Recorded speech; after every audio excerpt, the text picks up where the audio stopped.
We mentioned earlier about Guidestar, right? Looking at the 990s. If in the for-profit's a little harder. Hoover's is of course a paid subscription, but if there's any way you can do deeper dive in the for-profit, you talk about asking questions. I can't stress this enough. At the end of the interview, they will always say, "Do you have any questions?" And you know to ask something. But again, a lot of people tend to ask very generic questions. You want to ask specific questions, what I call Perry Mason questions.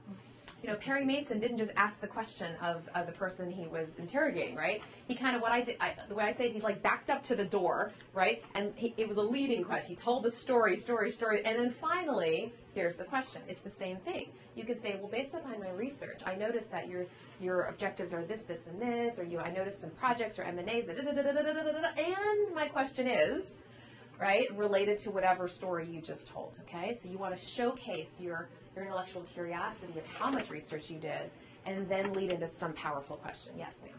Should you ask how the position became available? Okay, that's a tricky one. You certainly can, but understand that you may not get a truthful answer, or at least you might get a cagey answer, because of course, if the position's available, something happened. Now, of course, if the person just, was a rock star and they just relocated with their spouse or something very generic, that's, an easy one. But if it's anything other than that, it could put the employer in an awkward position. You're welcome to ask the question. I mean, in fact, they're kind of expecting you to. Just understand that you may not get the most, just like when they say, well, why did you leave your last job? Everybody's got their story. So speaking of responses, this just reminded me of something. Okay, so let's say that one of your questions has to do with the corporate culture. How many people ask about corporate culture? Should all ask about corporate culture. And you can ask it in different ways. You can just say, what is a corporate culture? You can ask, what's the feeling around here? How would you describe, what are the values? Like, if I were a fly in the wall, sort of watching people work, what would be kind of the feeling in the air, right? How the employer responds is actually very, very telling. So let me give you an analogy. Has anybody ever been a hiring manager and checked a reference on an employee? Checked a reference.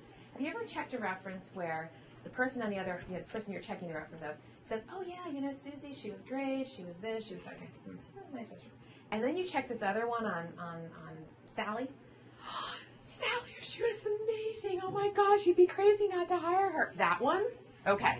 Little difference. They're both good. One is extraordinary. It's the same thing here. When you ask a question, let's say it's about corporate culture. Let's say you've asked it about, tell me about the hiring manager, or anything that where there's a subjective answer, okay? Watch that person's body language. Watch how they express themselves, right? So let's say you ask about the hiring manager. You're talking to HR. You're asking about the hiring manager. Tell me about the hiring manager's supervisory style. So, on the one hand, you could get, oh, Fred, oh, amazing. Susie, she's incredible. Wow, best boss. Everybody loves her. All right, you get expressive.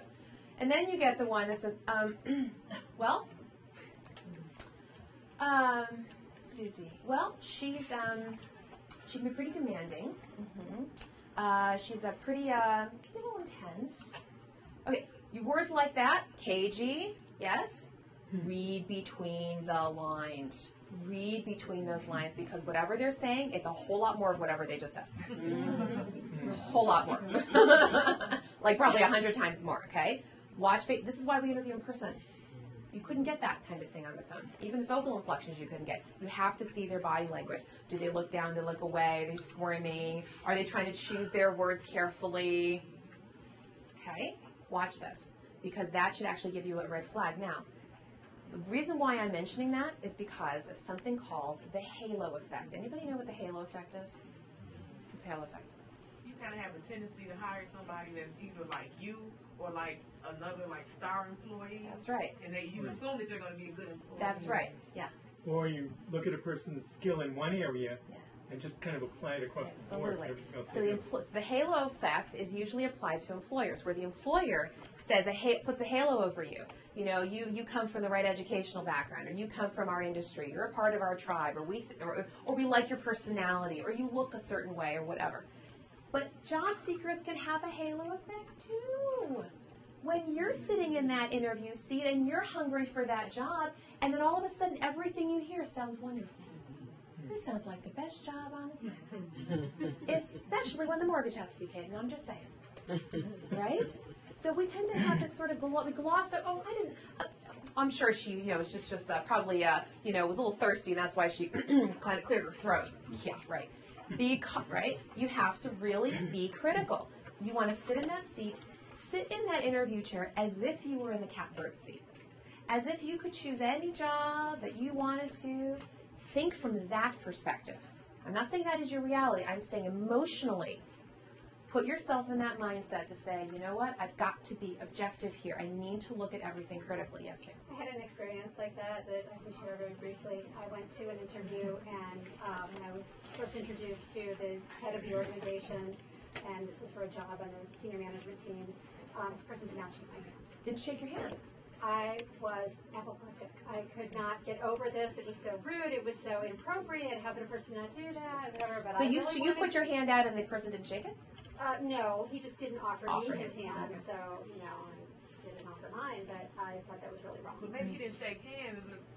Maybe it's yes, I thought maybe he was germophobic. Yeah, I was going to say, like, how he went down. There was something else wrong, yes. okay?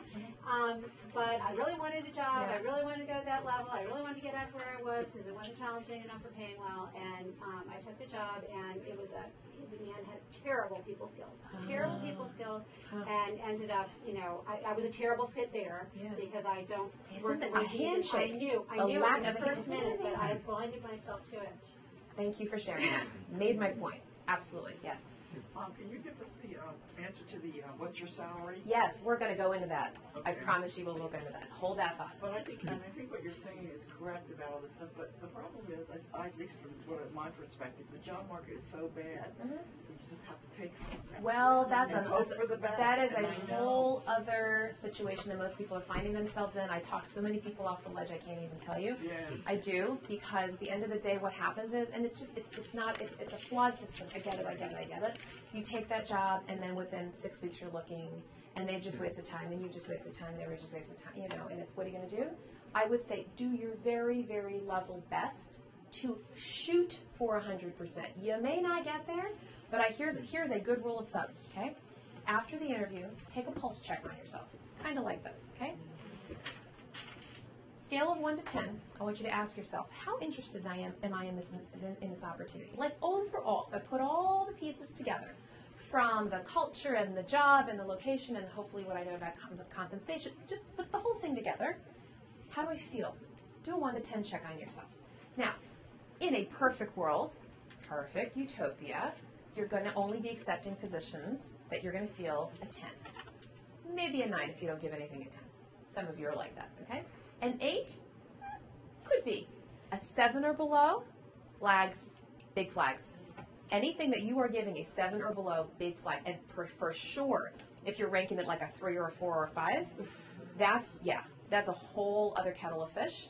And I know there are a lot of people who are doing that, who are accepting jobs in this market, who are 3, 4s, and 5s, and then within a very short period of time, either that person leaves or they unfortunately get let go because it just was not the right fit. Okay, it's just the unfortunate situation. So I hear you. It's a challenge. Do your best. Do your best to make sure that it's the fit. Okay, we will get to salary, and I will make sure that we get salary.